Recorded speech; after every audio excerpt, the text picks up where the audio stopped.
ನಮಸ್ಕಾರ ವೀಕ್ಷಕರೇ, big boss Kannada season 11 ಇಂದು ಇವತ್ತಿನ ಲೈವ್ ಅಪ್ಡೇಟ್ಸ್ ಏನಪ್ಪ ಅಂದರೆ, ಈ ವಾರದ ಕಿಚ್ಚನ ಚಪ್ಪಾಳಿ ಯಾರಿಗೆ, ಕಿಚ್ಚನ ಕಡಕ್ ಕ್ಲಾಸ್ ಯಾರಿಗೆ ಆ್ಯಂಡ್ ಆಗಿದ್ದೇನು ಅಂತ ನೋಡೋಣ.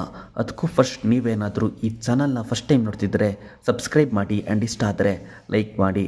ಈ ವೀಕ್ದು ವಾರದ ಕತೆ ಕಿಚ್ಚನ ಜೊತೆ ಎಪಿಸೋಡ್ ಶೂಟಿಂಗ್ ಕಂಪ್ಲೀಟ್ ಆಗಿದೆ ಅಂತಲೇ ಹೇಳ್ಬೋದು. ಕಿಚ್ಚನ ಚಪ್ಪಾಳೆ ಯಾರಿಗೆ ಸಿಗಬೇಕು ಅಂತ ನೋಡೋದಾದರೆ ಲೀಸ್ಟಲ್ಲಿ ಇಬ್ಬರಿದ್ದಾರೆ. ಒಬ್ಬರು ಟಾಸ್ಕ್ ಚೆನ್ನಾಗಿ ಆಡಿ ಎಲ್ಲರ ಹತ್ರನೂ ಡೈರೆಕ್ಟಾಗಿ ಇದ್ದಂಗೆ ಮಾತಾಡಿರೋ, ಟಾಸ್ಕ್ಗೋಸ್ಕರ ಹೆಚ್ಚು ಮಾಡಿಸಿ ಮನೆಯವರಿಂದ ಉತ್ತಮ ಪಟ್ಟ ತಗೊಂಡಿರೋ ರಜತ್ ಆದರೆ, ಇನ್ನೊಬ್ಬರು ಕ್ಯಾಪ್ಟನ್ಸಿ ಟಾಸ್ಕ್ಗೆ ಶಿಶಿರ್ನ ಸೆಲೆಕ್ಟ್ ಮಾಡಿಸೋದಕ್ಕೆ ಕಷ್ಟಪಟ್ಟು ಆಡಿರೋ ಭವ್ಯ ಅಂತಲೇ ಹೇಳ್ಬೋದು. ಈ ಎಪಿಸೋಡಲ್ಲಿ ಕಿಚ್ಚ ಸುದೀಪ್ ಅವರು ಫುಲ್ ಸೀರಿಯಸ್ ಆಗಿ ಕ್ಲಾಸ್ ತಗೊಂಡಿದ್ದಾರೆ.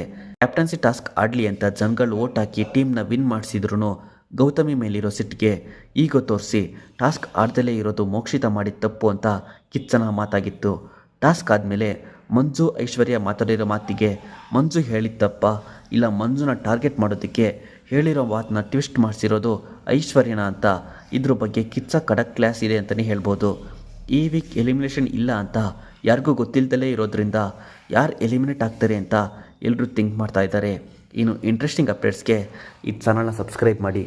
ನಮಸ್ಕಾರ.